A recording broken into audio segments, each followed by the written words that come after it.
Now, when did you meet Method Man? How did that happen? Because you guys are still partnering to this day. Yeah, we met at a like I don't remember that. He said we met at a we met at a crisscross party.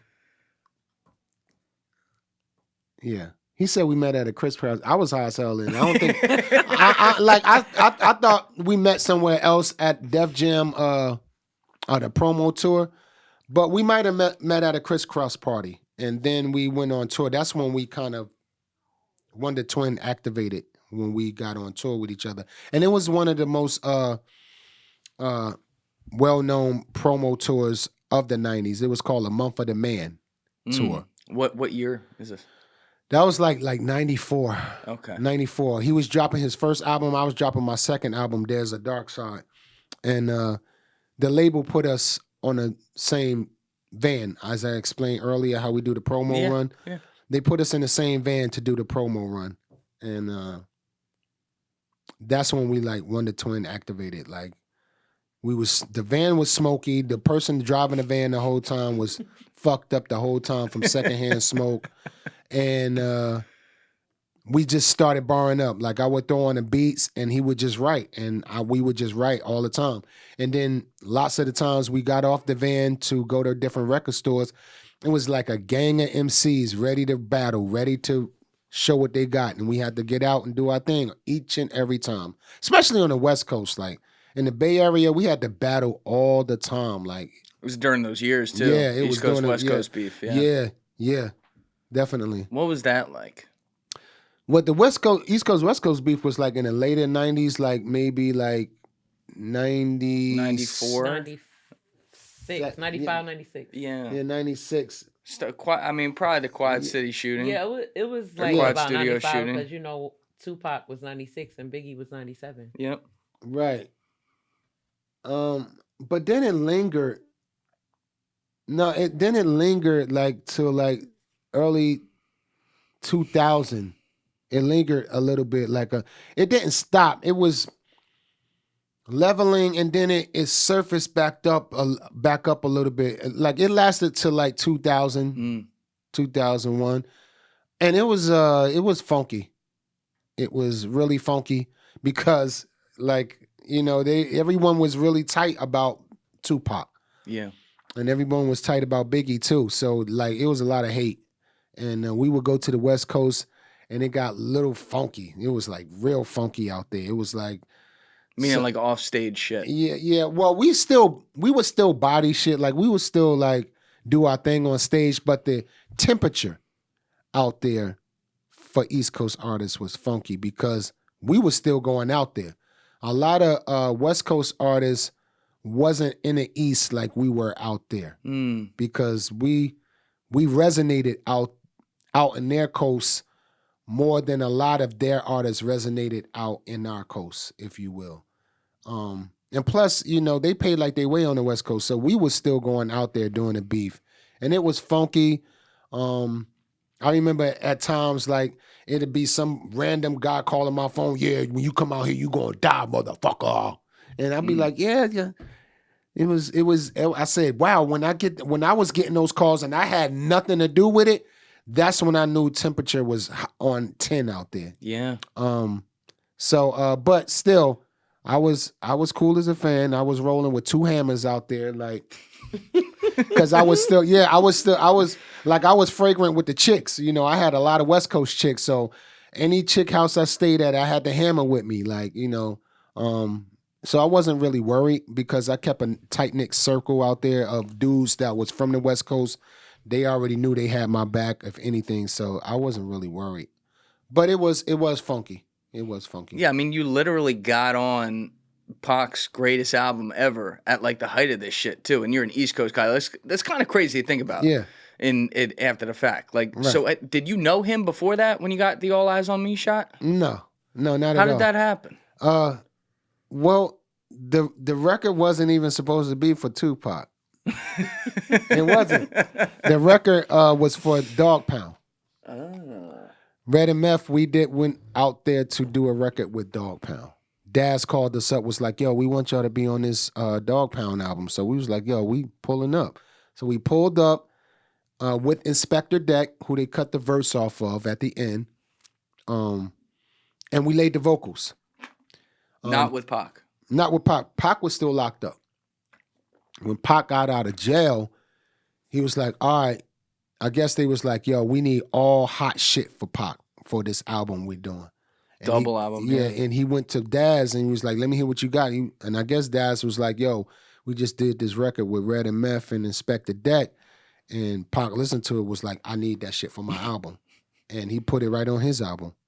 Which was a good move for Daz because that's a payday. Like, 'cause that album went, like numerous millions. Oh, it was insane. Right. And he made that thing, like, obviously there's some that was ready for him to go, but when he got off the plane to LA, that album was like laid down in 13 days. Then they had to do mastering and stuff afterwards. But that's 28 tracks. Like, to this day, I'm just like, holy shit. Yeah, he went in. That must have been. Yo, you got to think, he spent some time in jail, so he had time to write and to come home with some material. I see. I always go back and forth on that because I feel like he did because he was such a prolific creative. But he always tried, like, he's dead now. But back then, like, he would try to say, "Oh, I couldn't write in prison because it just took away all my creativity. I only wrote like one song or something." And I'm like, "You only wrote one song, but you rolled out with 28, like in 30." I don't know. I feel like you journaled something in there. Yeah, don't get me wrong. Like when you locked up, you probably gain that kind of a passion of just having the ideas of what you want to talk about. Yeah. But it probably, the beats that he chose probably made it easier for him to just, all right, I'm going to talk about this on this record. I'm going to talk about that. People helped out with the hook. He didn't have to really be on too much of the creative side of getting the beat done. It was just passed to him, and the only thing his job was to write. Yeah. So he just sat down, was probably just barring up every day. Bang. He can do it because I heard when he go in the studio, he go in there and he can knock out like 5 songs a day. Yeah. Yeah, there's a guy who I knew in the past who was around him a lot. I don't want to name drop him on here. He would be mortified if I did that. But he used to tell me that Pac would go in there to the studio maybe like 7, 8 o'clock, especially when it was coming up, which is when a lot of guys went in. Mm-hmm. And usually, guys would have to be there till like 4 a.m. or whatever. And he would roll out at 11 or 12. And my guy would be coming to the studio and be like, you done? Like, you sure? Let's go back in and listen. And there'd be like 6 songs in there. He was just a machine, and they'd be pretty good. And be like, all right, damn, you're done for the night. Whereas a lot of other guys, they take way longer to do it. It's just a creative process. But something about him, like, he just made so much fucking music, and he was so incredible in so many ways of what he did. It's crazy that he was only active for like 5 years when you look at the volume of the work. That's right. That's right. He know how to spit them out. And it takes skills to do that too. And it takes having a hook done. Like the hooks were dope too. It wasn't like he had dope bars and the song and the hook was weak. Mm-hmm. Everything was tight. And that comes from a circle too, like being around an environment. At that time, the studio was lit. Like, he had access to the studio when he wanted. It was quality. And only thing you got to do when you get home from jail is to do an album. Oh, you're going to put that work in to change your environment very quick. Yeah. And so he just went from jail to a star and overnight, just bang, knocked it out. Did you get to hang with him afterwards at all? No, not at all. I mean, Pac was on the move a lot. He was too busy talking about everybody else. I wasn't getting involved in that because I at the end of the day, I'm East Coast, so I'm a ride or die Biggie. That's what we do over here, and we didn't have the opportunity to clash. But he spoke highly about me in the interview. Where he was talking about, we need to get everybody like, Redman from the East Coast and Lords of the Underground. And it's in an interview where he was saying that. So one thing I can respect about him is that he was like really about the culture more than the music. Yeah.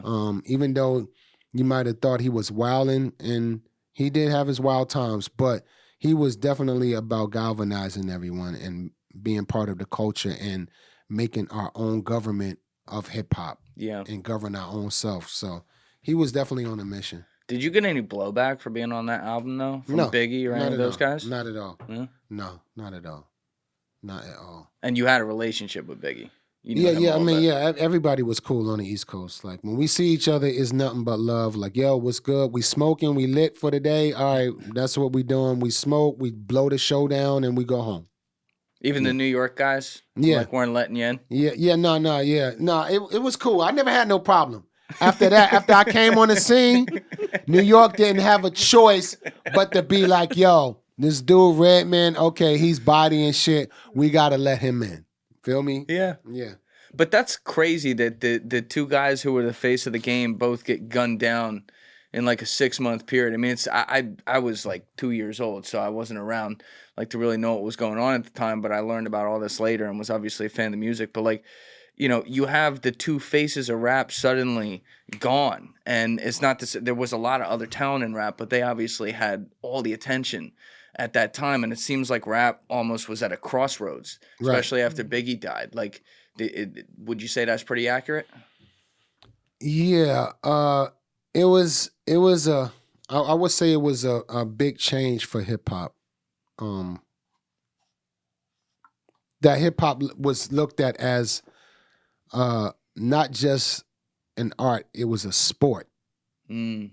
And people take it serious. Like, you know, that's why hip hop is the way it is now, because it started with two of our main artists getting gunned down, and the fabric of it, like, you know, hey, this is not just an art, like this is a sport. If you go about it the wrong way, you talk about a person the wrong way, there is some repercussions. So yeah, but at the end of the day, walking with respect, having respect for yourself, respecting the game and the artistic ways of another artist, and respecting their game.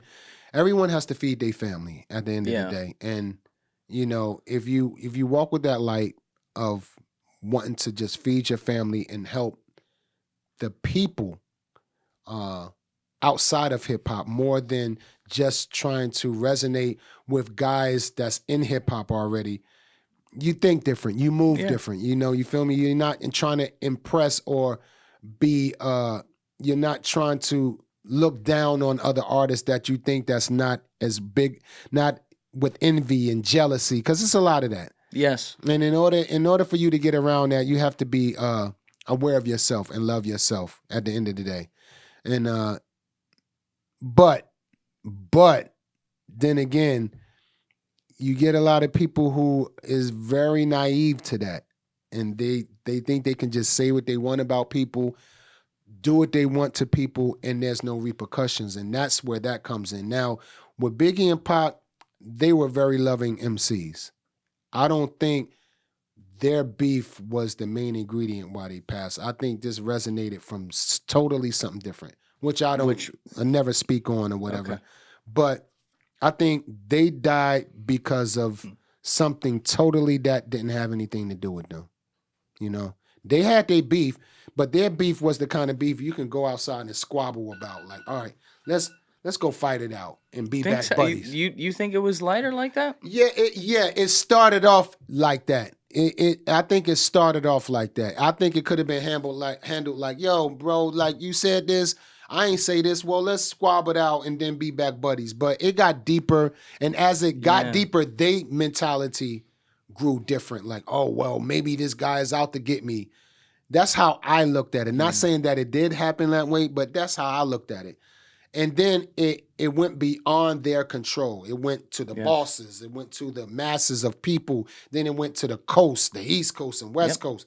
And when all that came in the ingredient, then it was like no turning back. Like, this is full on beef. Yeah, that got out of control. But like, it's also, when you look at it, it's a good business decision to have some rap beefs once in a while, because it creates a lot of attention and it's marketing. That one got out of control, but it's a tale as old as time. We see some of these, they're probably very fake. Like, oh, I'm going to say this, you're going to say that. It's going to sell some records.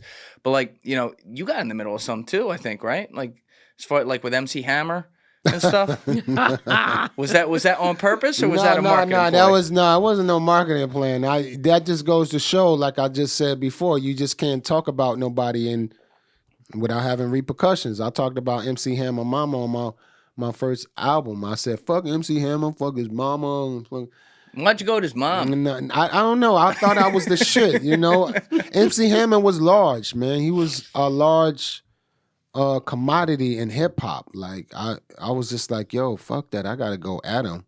And I wasn't going at him like, you know what, fuck you, Hammer. I was just having fun. But now that I look at it, it was like, yo, listen, I did say fuck his mama. I was like, ooh, I wouldn't say that now. So yeah, he definitely checked me as big bro. Cause he was definitely older than me. But he checked me as like young bro, and he gave me the advice. In person? Yeah, in person. Like I was like, yes, sir. Yes, sir. Yes, sir. Because MC Hammer don't play. Like I said that in the interview. He don't play no games. And he definitely gave me the big bro check. And from then on, I never talked about nobody else. Like never. I was like, yeah, because it was full on. It was like we could have got caught slipping. Almost got caught slipping too. Like, so it was serious. Yeah, you see where that could go. Yeah, for sure. Absolutely. It's pretty cool though that, you know, guys who came after you, like you talked about all the influences you had back in the day when you were coming up and everything, and then you influence so many people coming after you with your style and the way you went about it. And one of them's obviously Eminem, who has literally said you were like his number one influence. I mean, how, you know, you've been in this for so long, you're still making great music and everything. Like, how does that feel that a guy who comes after you, who makes, you know, forget all the awards and everything, he just makes incredible music for decades at this point, you know, looks at you as like the guy who got him going? Well, that's only thing I can say is a blessing, because that's what I'm here to do. I'm here to influence. I'm here to motivate, and not just artists, the people out here. But coming from Eminem, like Eminem been a problem since he first came out. He's always been a problem. Like, and just to have a guy like that say I'm one of his favorites, and because when we talk, like when we text, and he tell me how I influenced him with certain rhyme patterns that I do. He was like, yo, this how you said this is what made me go this way with the craft of MCing. This is when you said this is what added an extra battery in my arsenal. Oh wow, how did he match this word with this word? Like it wasn't supposed to go together, but I made it match. That's his big thing. And I understood, because listening to him, I picked up a lot of things like, oh, wow, okay, I can flip this, like, okay, yeah, I see how his pattern going. Okay, wow, all right, I never thought of going that way. So we inspire each other. Another person like Ludacris, too, he give me my flowers, too, like, yo, you the reason why I do this. So shout out to Ludacris, too. He tells me that all the time when I talk to him. And I can hear it, you know, in the vocals. Honestly, hearing those two giving me the flowers that I inspired them, I'm just doing the domino effect of what EPMD done for me. And for me to be able to say that with two artists that I inspired, that became very successful. It wasn't like I inspired them and they were duds, like, oh wow, they ain't do shit. Like they became very successful. Yes. So yeah, it feels good. Yeah. Got some Grammys, movies and stuff. So I'm like, yeah, okay, I'm behind that. Yeah. I got a little influence in there. So Fuck yeah. Yeah. But you also like, and I think this is what people respect about you so much. I was talking with Safita about this right before you got here, but like you never switched up at all. Like you stayed the same guy, and Safita was saying this too, like since the beginning. And you know, there's no better pop culture example of that than the Cribs episode, because that show, everyone just wanted to fake put on and stuff. And this is pre-Instagram era, pre all that, where everyone's faking fucking everything. But, you know, MTV comes to you and they're like, oh, can we give you a fake house or something? And you're like, fuck that, you're coming to my place. And it turns into like the most popular episode, maybe besides 50 Cent's. Right. 50 Cent did one that was crappy? No. It was the total opposite. But his was like famous. I think it was 50 Cent. His was famous because it was like this fucking 55,000 square foot house. Oh yeah. He had a big, and I believe that was his too. Like, he don't play with showing fake shit. Yeah. Here's the thing. I knew I couldn't beat 50 Cent in having a house. So it's like my whole motto of how I stay relevant all this time was when everyone went left, I go right. When everybody go left, I go right. When everybody go left, right, I go left. So going against the grain was my motto of survival. My neighborhood wouldn't have believed I had a house like that. And then I saw all the MTV cribs that was going on. I was like, yo, like the house is too clean. Like, yo, serious. It's like it was boring. Like, it was the same old look. Yeah, it's the same old. Here's boring. my fifth walk-in closet. Yeah, exactly. Yeah. Refrigerator, everything is nice and neat. It was boring. And I was like, what if somebody just really brought them to the house? And that was just my MO. Now, but mind you, I didn't know it was going to blow like that. I just was like, you know what? Let me do something different. Let me go against the grain. Let me try something different. But, you know, usually when you keep it real with yourself, you get a better outcome. So that's what all that was. Yeah, and people's bullshit meter. Right. They got that internally. So when they see someone keeping it real, like that's why they love it, because they're like, all right, it's cool. This guy, exactly. This guy's like just like me in some ways. You know what I mean? He's not living in a fucking 40-bedroom house or something. Right. Even if he could, he's not. Like that's because it's also, what's that quote? I never remember. It was either Hearns or Hagler, the boxer. One of them said it. They're like, it's real hard to train when you're sleeping in silk pajamas or whatever. Whereas like when you're on the come up and you're like, I gotta figure this the fuck out, like that hunger is there. Right. So if you surround yourself with too much of that, like opulence, even if you could have it, you know, sometimes it changes up the motivation a little bit. You Absolutely. Even if I had that kind of money, I wouldn't buy no big ass house like that. Right. Like I'm too afraid to live in a big ass house. Like I'm very optimistic about living in a big ass house, because it's like you're sleeping on this side of the house, you don't know what the fuck is going on the over other there. side. Every noise is like, yeah, exactly. So I'll be locked in one side of the house all the time. I wouldn't even venture on the other side of the house. I wouldn't even know where to go. I'll be afraid to walk downstairs. Well, I have the lights on. West Wing. What's Yeah, on the east? I have I have the lights on all the time. I would be wasting energy just so I can be comfortable in there. Like living in a big ass house, like not knowing who's coming through the basement, you know, who's coming through the other side of, you don't know none of that when you're living in a big crib. Yeah. So, yeah. Yeah, it's like you could drop a pebble on the other side of the house Right. and it like reverberates. Yeah. What was that? What the 5 fuck seconds like was ago. that? literally. Call Right. 911 for no reason. I Right. heard a noise. Do you know what it is? I don't. Right. That's why I'm calling you. Oh my Right. God. What do you think? What do you think of where rap's at today? Like, it's obviously changed up so much. Business. It's a lot of business. Business. It's more business, which is good because it's the dollar sign done grew in rap since I came in. Like, you know, in our era, like we was in the $100,000 era, just a million era. Like we was in just starting off with the millions in our era. Now, you know, people throw millions out at the strip club, damn near. It's like it really progressed far as the income that grew from the 90s. It grew tremendously far as the income because they got more outlets now. Yeah. You know, they got iTunes, they got all these outlets you can buy the music. Streaming sucks. I'm not gonna lie. Streaming, that part sucks. I don't know what the hell is going on with that, how that came in the game, because that just started effing everybody money up.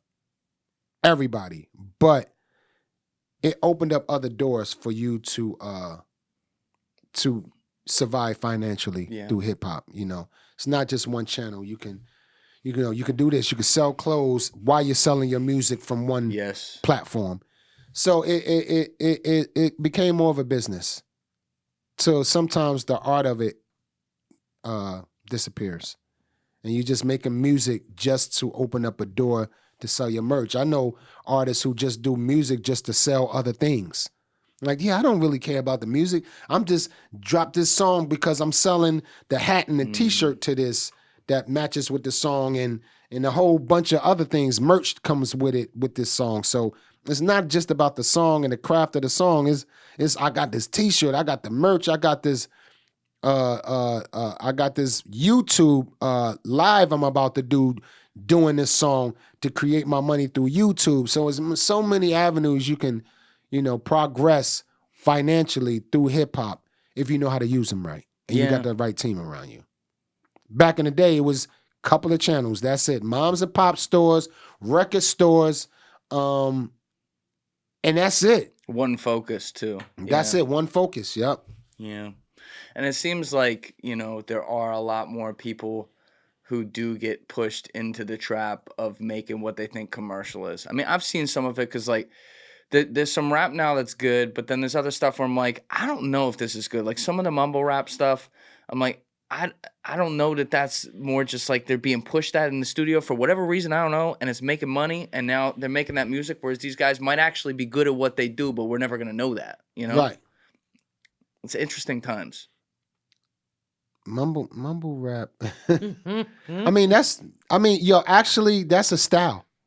It's that what I found out, that is a style. That is a style. Them getting on stage, not saying a record, lip syncing over the songs. A lot of new artists do that.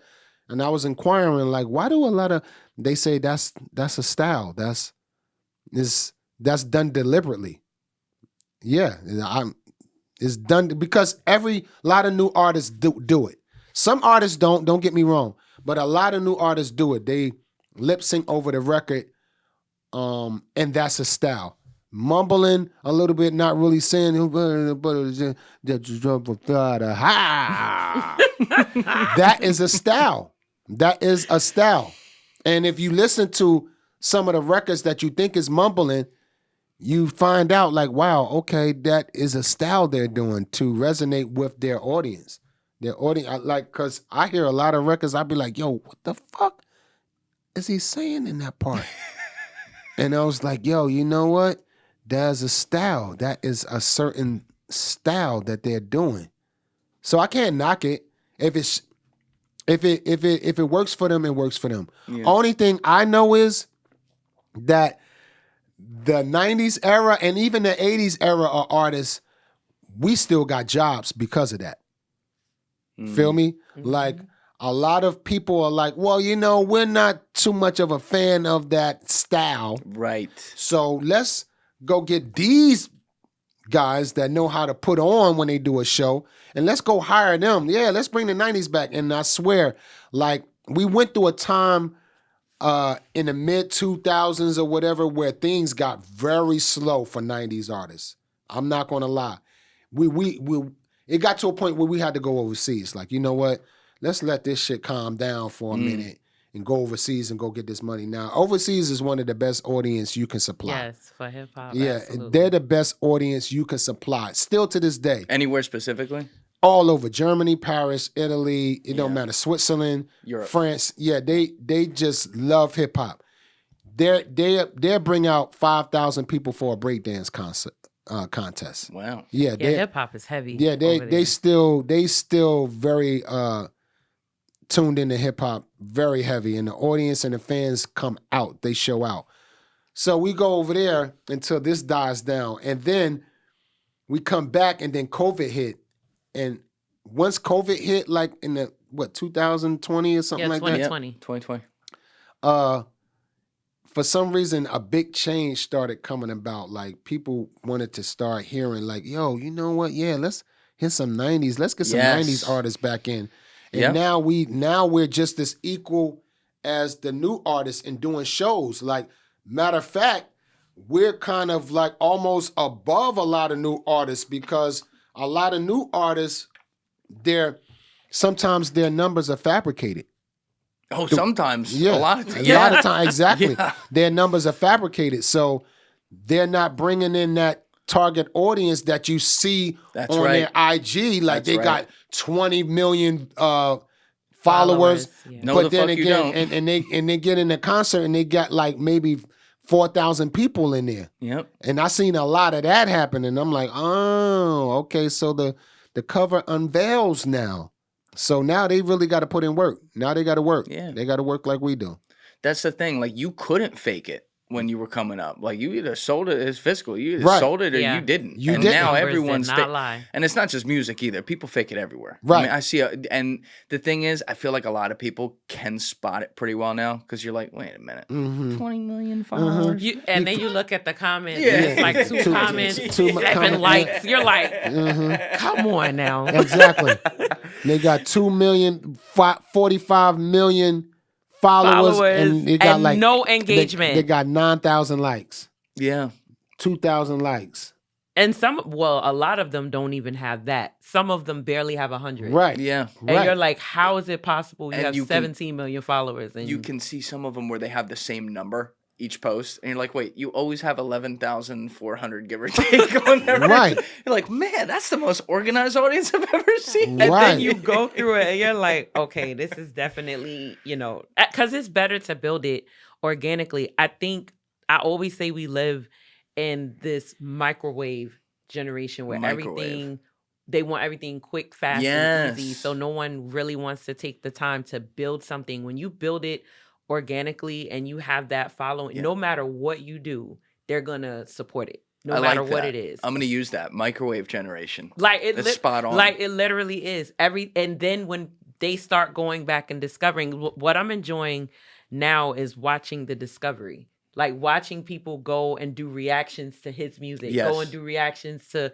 Mev, Tribe Called Quest, EPMD, like all Yep. of these different groups that people are like, yo, I didn't know 90s music was that fire. Or they'll hear something and they're like, wait, somebody sampled that. So now they start digging for samples and then they start discovering older music. So I've been having fun just watching people react from stuff that I always knew was great music, but it goes to show you it's timeless. It's better to have timeless music that no matter what time period you're in, you always have people that are going to go back and listen to it. Because a lot of the music now, it might be hot right now, but it's not going to be memorable in 5 to 10 years. No I think one's you're gonna right go about back that. and revisit that music. Yeah. Because it all sound the same. Yes. Right. And first person I ever heard say that, I think Eric Sermon said that.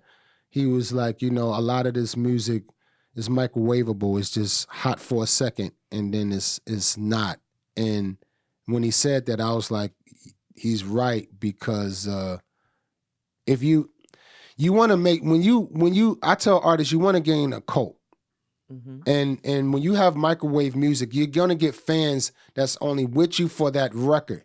But soon as you're down and out for the next one, they're not on you. They're on to the next artist. So it's like you want to gain a cult following. Like REDMAN'S, we got a cult, right? Yeah. Whether we hot or not, we still got our fans. Like we could go on a big tour and have the worst album out and still go pack an audience because we got a cult following. We don't have a microwave following.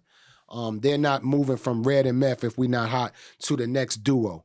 They rock with us, so we have a cult. So that's what artists need to focus on, having a cult following instead of fans that's only with you for a second and then moving to the next one.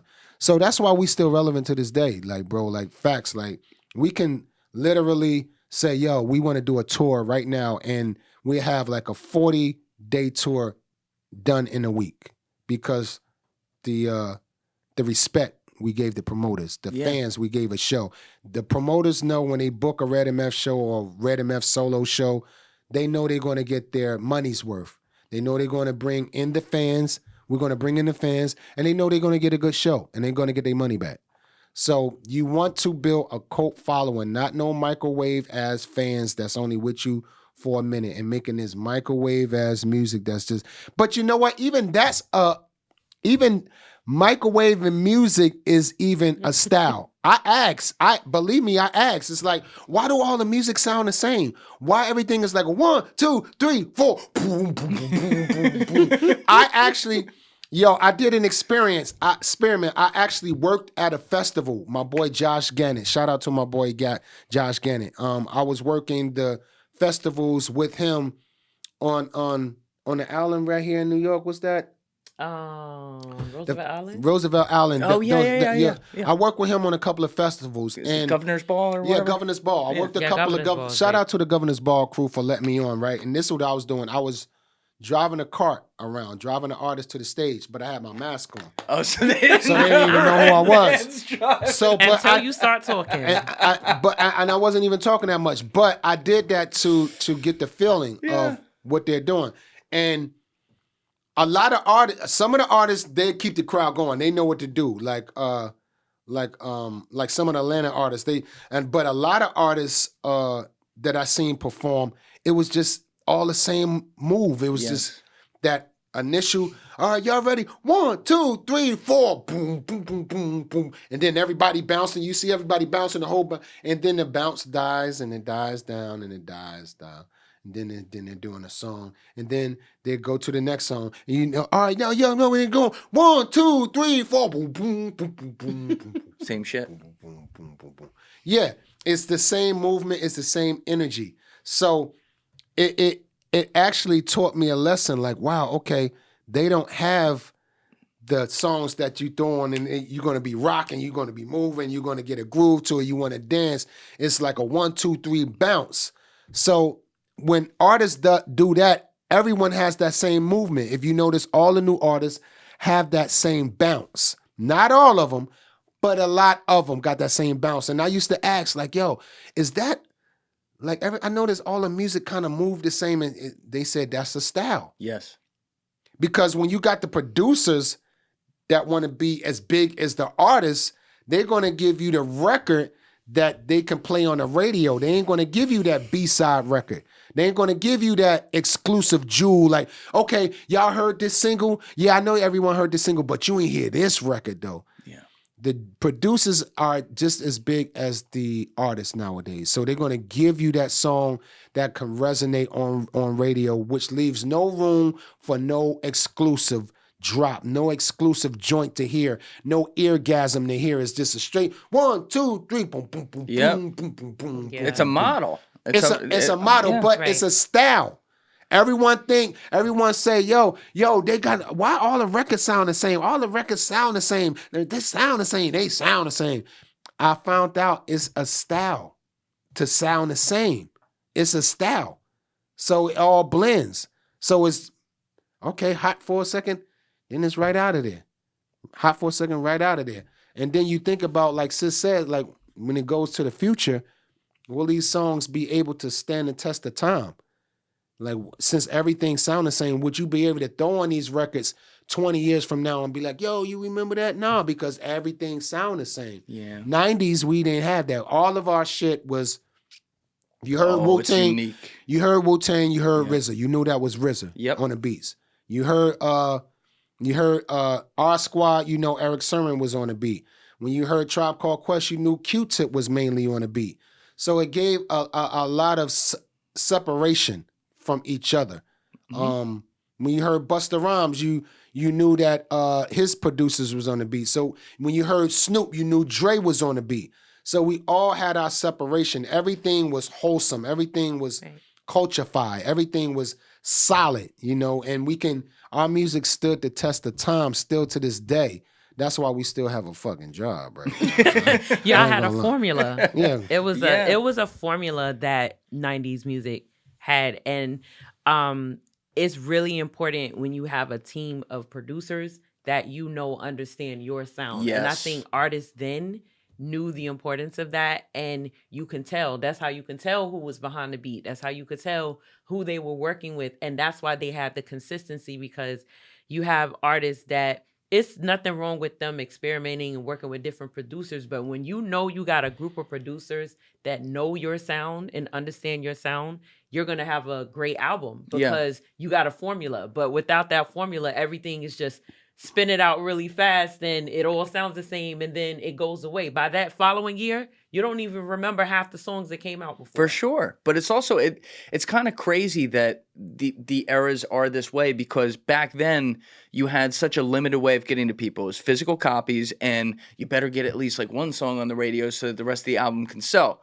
Now you can go around. The radio's technically smaller by audience than ever, and you can technically go around the radio because you're on these streaming platforms, and you can promote it on social, and you can make songs that are not made for radio. Maybe they're 5.5 minutes long or something, and it can technically become a hit. And that's why labels are running around like chickens with their head cut off now because they can't control it. You can do more promotion on your social media with your record than the radio. Getting radio play. Like, I don't depend on radio at all. Yeah. Let me ask you a question. Who do people say you look like? I mean, I've gotten poor man's Justin Bieber before. No. Nobody ever say you look like Seth McFarlane? No? No? That's a new one. Get out of here. The Family Guy guy? No, not the Family Guy, actual Family Guy, but the guy that do. Yeah, the guy that does it. Yeah. No, not Peter Griffin. No, yeah. Not Peter Griffin. Pete. Yeah, Seth McFarlane. That's a new one. But poor man's Justin Bieber is kind of crazy. Like, yeah. Wow. I would have never thought that. I got that one like poor 6 man's months. Justin I've gotten Bieber? that a few times. Yeah, He don't look like. I'm like, what is that supposed to mean? Or like let's when pull people, up Seth when people McFarlane say up on the a teen screen. version of somebody. Let's go to tape. Man. Let's go to tape. Justin Bieber. Wait, enlarge that a little bit. I like Seth MacFarlane. I don't know if I fuck see with it, Seth, but yeah, Seth MacFarlane I'll is take great. it. You know what? It's the smile. I think it's the Yeah, smile. exactly. Hold Yeah. on. Let me... It might be the smile. He said, you know what? Hold on. A little bit. Hold on. Pull up that one in the gray. Oh, he had to put on the shades for this one. Not that one. No, the one. That one up there. Like, yeah, that one right there. Yeah, let me see that one right there. It might be the smile. Yeah, let me see. Not that one right there. Yeah, that one right there. Yeah, see? If he had a little hat on, a little Seth MacFarlane-ish. I'll take it. Yeah, that's a new one. Yeah, we'll add him to the list. I forget you know what? There's some tennis player people say I look like. I can't, but he's not like. It's not like Federer or something like that. It's someone that's less known. I forget his name, but I don't get a ton of them. That's interesting though. Yeah. Yeah, but you had actually brought up the fact that people started listening in COVID and they were going back and listening to your music. Mm-hmm. But what's crazy is it was also like people went back and they were watching The Sopranos because they never watched that. Or they were going back and they were watching old movies from the 90s and being like, oh my God, this stuff's the shit. There was something about, the pandemic which sucked that at least like there was a silver lining of people having time to go find shit that was great that maybe, the cool kids weren't talking about in school. Which is kind of cool because I'm sure it you have your cult following that you've had forever, but now you have like younger fans too. They're like, oh my God. And now they're a part of that following too. And you might have never gotten that without the pandemic. Right. Honestly, like a lot of people, album got a lot of burn during that pandemic because there wasn't shit to do. So a lot of music, the music industry went up as far as downloading and streaming at that time because couldn't go out and do anything. It wasn't no really clubs jumping or moving at the time. So yeah, a lot of music went up. A lot of music went up. That's when they started doing the verses too. I was just about to say the what? The verses. The verses. Do you remember when Timbaland and Swiss was doing the verses where they would put two artists against each other, and it's basically a battle of the catalogs? So him and Meth did one. No. Oh wow, really? No, I didn't see this. That was like the biggest thing. I was cooking this thing up right here. Okay, because that was like the biggest thing going on during the pandemic. They had Jill Scott and Erykah Badu did one, Monica and Brandy. And they're both in there together, and they're playing the discography and they're back. Yeah, you can pull it up. It's on the verses. But they it's on were the the verses first to perform. Him and Meth, they actually gave people a show. Like, y'all performed your music. Whoa. I don't remember anybody doing that before y'all. That actually, like... Performed? Yeah, at the Verses. I know, but I think it was somebody... I don't remember somebody else doing that. I guess y'all stand out more than anybody else if they did. But... Is this it? Yeah, that's our verses. So yeah, that was their verses. They'll build a stage, and our verses, we ain't have no audience. I did see this. I remember the Triller thing. I didn't really watch this stuff, but I saw stuff like this. Right. Yeah. So a gang of groups did that. A gang of groups did it. They'll play their song, and sometimes they'll rap it, sometimes they won't. But that went on during the pandemic. Yeah. And actually, all the music went up, like far as on iTunes and downloading and streaming. I'll bet. Because of this. And the prices went up, too, far as booking us for a show. Yeah. That helps. Everybody prices went up. Yeah, that. You and Meth get to hang out a lot these days still? Hell no. No? No. We do shows and we come back home. I don't hang out with a lot of rappers at all. I hang Why out not? with I don't. That's work. Yeah. Just like this is work, this is home. Like we're very inclusive with our movement. Like once we off the road, we like, all right, you got family to deal with. I got shit I got to do. My circle is very small, very small. Like either I'm hanging out in the park. I'm a park dude. I like doing You're a my park walk. dude. Yeah, I like doing my walk, little calisthenics. There you go. And getting back to work. Yeah. So we all have different lives. I don't hang out with rappers. I wouldn't have expected that answer. No, hell no. I might call. Like it's a lot of MCs who I'm connected with. Like, you know, of course, Wu is my crew or whatever. But it's a lot of artists that we might chop it up on the phone. But no, only artists I hang out with is my boy Do It All Do from Lewis and the Underground, and Tretch if I see him in the hood, and that's about it. That's about it. And what, like when you're getting creative, And Kid Capri. Kid Capri is my big bro. Like I talk to him and I go see him all the time. But he's not a rapper though. He's a DJ, one of the best. But Yes, legendary.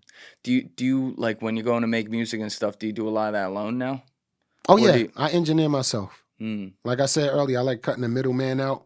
So I engineer myself, shoot my own videos with my team. I edit, do a lot of editing. Oh, you do editing too? Yeah, I do. I did this. I did a radio station in my house for LL during the COVID. At the time, it was called Muddy Waters Rock the Bells Radio. I set up the little mics on my little table. Like my table wasn't even this big and humongous. It was like a little coffee table. But, you know, I set it up with 2 mics, me and my sis, Miss Parker. We did a radio show. So I do editing. Like I edit my album. I help mix my album. I shoot all my ideas for my videos is majority of them is mine. I help edit. I like being a part of the whole process. Like I don't like a lot of people doing things for me because I like my shit done a certain way. I can can tell coming the way you across are. today. Yeah, Yeah, I can tell the way you are too. You like your shit a certain way. 100%. You got a person that knows how to work a certain area that you are, all right, listen, you do this, but I'm going to get the camera set. I'm going to do this because you like yourself. You like your brand, your platform a certain way. So that's how I am. No, I like that a lot. I think with anything creative, there's, you know, if you're truly about it, you got a vision, and it's nothing personal, but like that's how you want it. Like Right. this, like Alessio will laugh, but sometimes like when we'd be making thumbnails for the first time and I was teaching him how to do it, I'd be like, no, you need to move that like 3 pixels to the left, and he's like, there's like 3,000 pixels on this. It's not gonna make a difference, and I'm like, no, but it is, Right. you know. And there's something about that it's like when I know it's there, we're good. Right. But it's not right. Right. And I can't look at it. Right. And with your music, that's how you are. That's exactly how 100%. I am very tentative with this music. Like it's been times that we spend 6 hours on one record trying to mix it.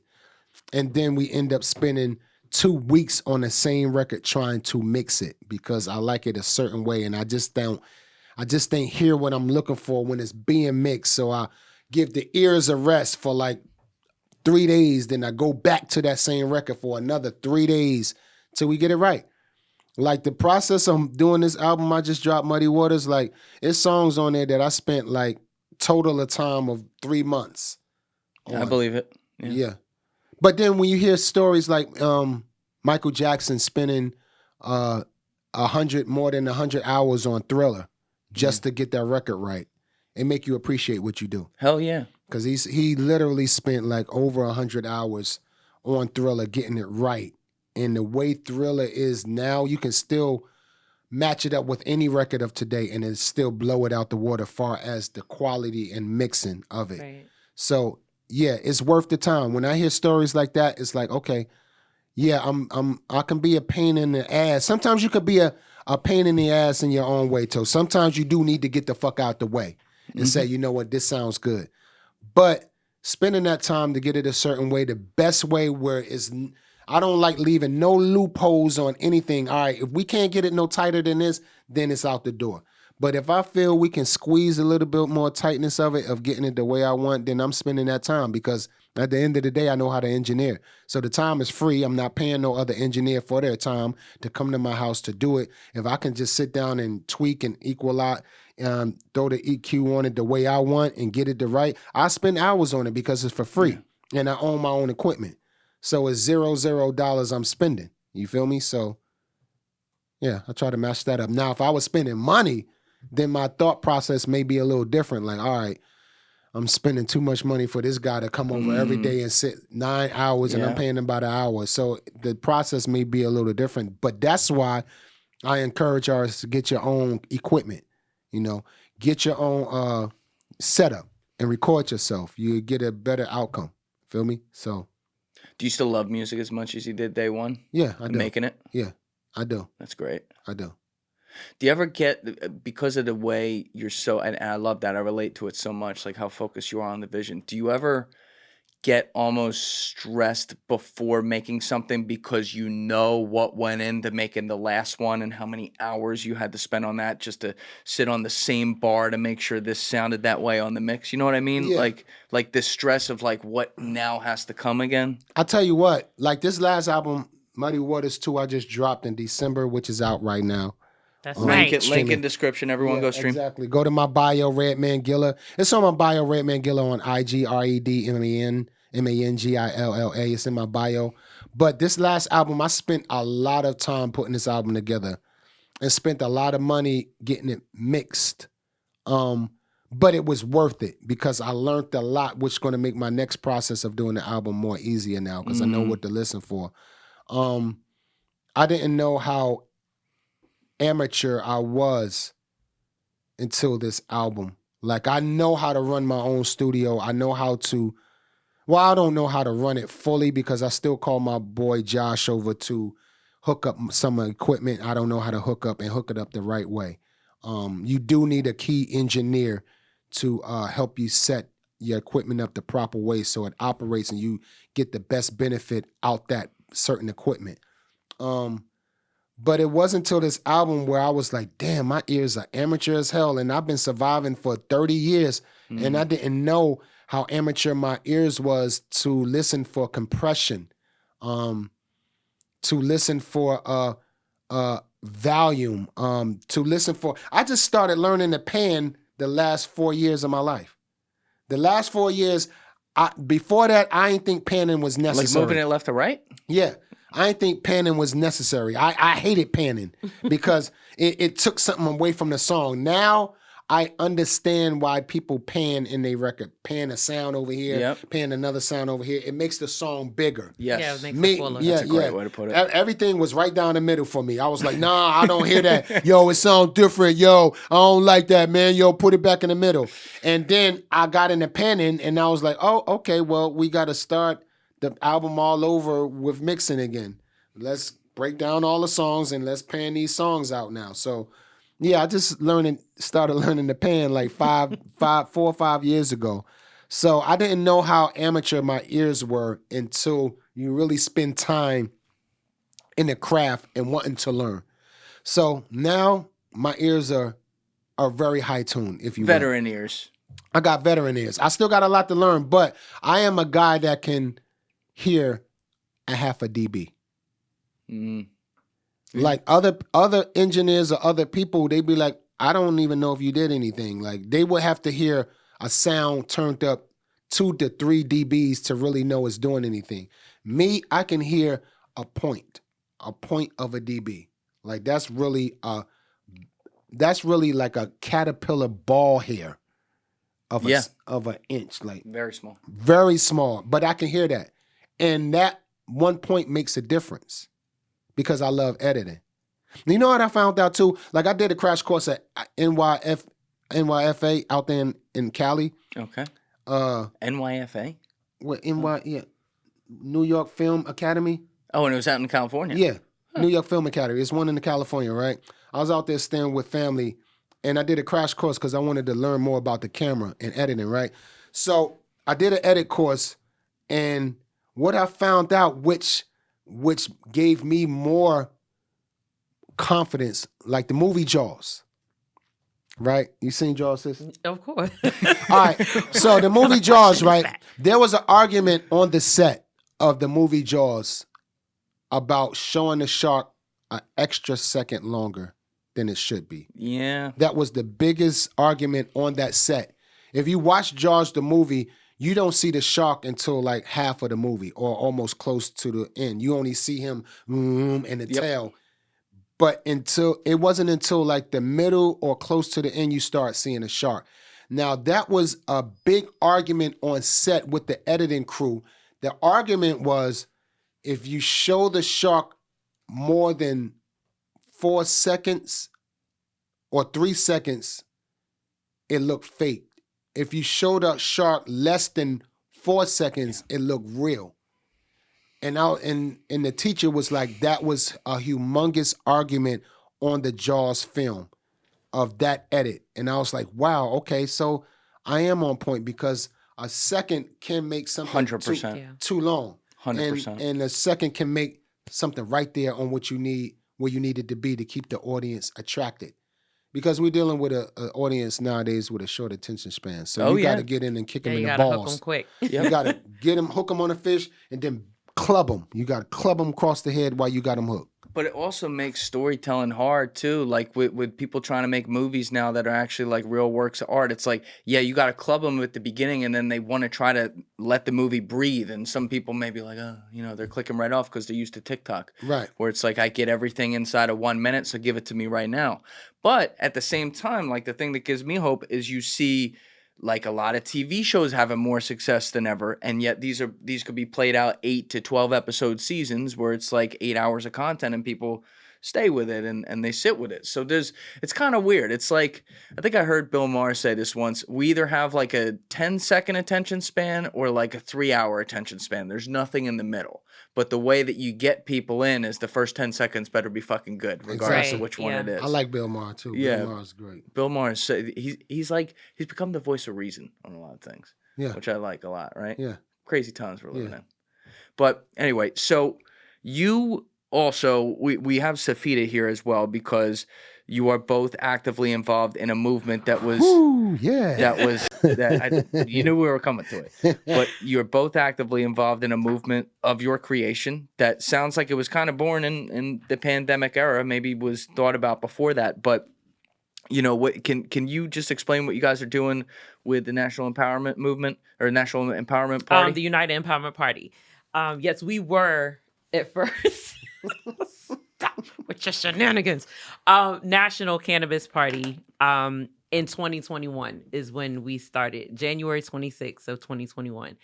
In fact, that VERZUZ was when he dropped the announcement of the party, and it just took off from there. Like, we were flying by the seat of our pants. We had no idea what it was to build out a party and grow a movement, but we both understood and agreed that grassroots is like there's an essence and an art behind it, and we felt like that was becoming really lost. Yeah. And a lot of people were tired of what was going on. We're literally like a year into the pandemic.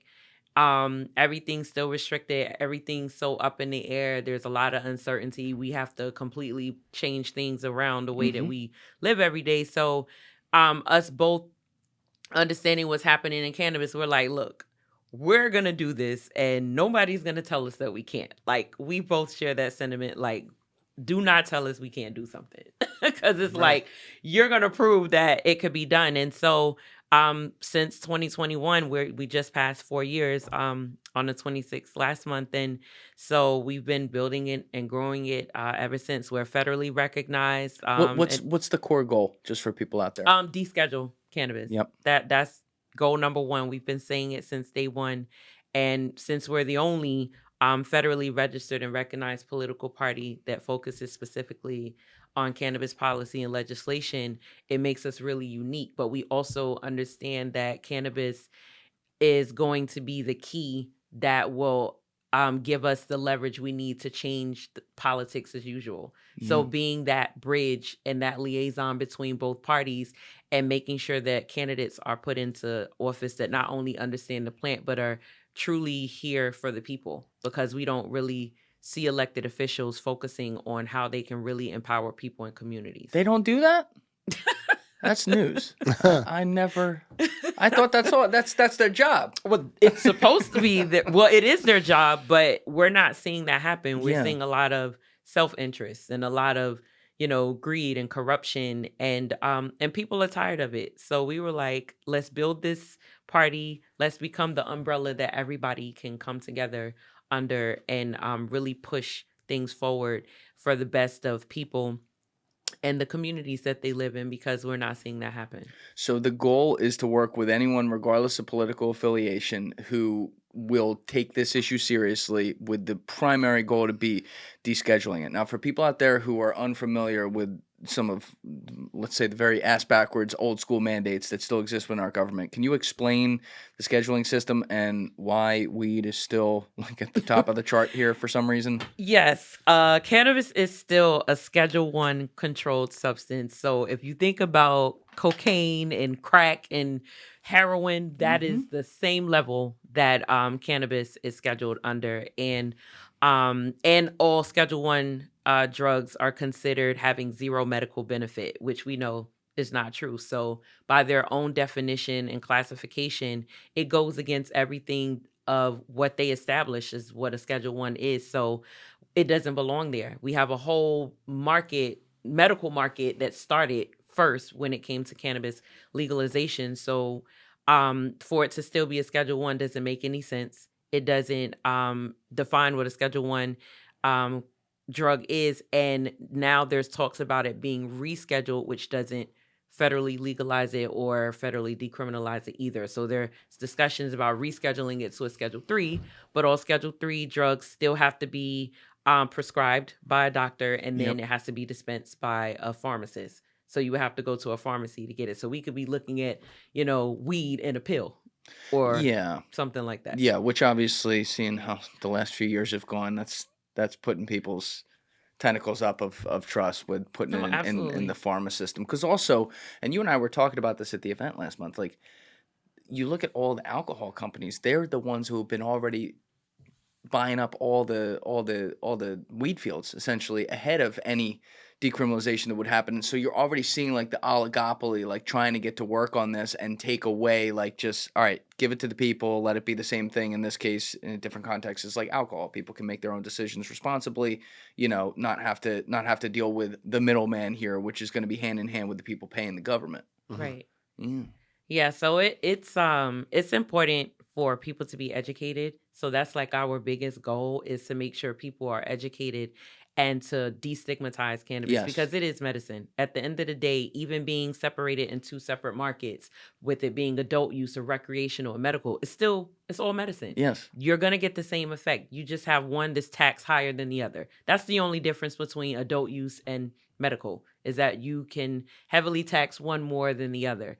And it really just makes it almost impossible for people to get equal access to the plant and get what they need without, the greed and all that coming into play, because then it's no longer about the efficacy of the product. It's just about what makes money. And that's the worst thing for a patient. Thank you guys for checking out this clip. If you haven't already subscribed, please subscribe and hit the like button on this video. It is a huge, huge help. And if you'd like to check out this clip's full podcast episode, that link is in the description below or right here. And finally, you can follow me on Instagram and X by using the links in my description below.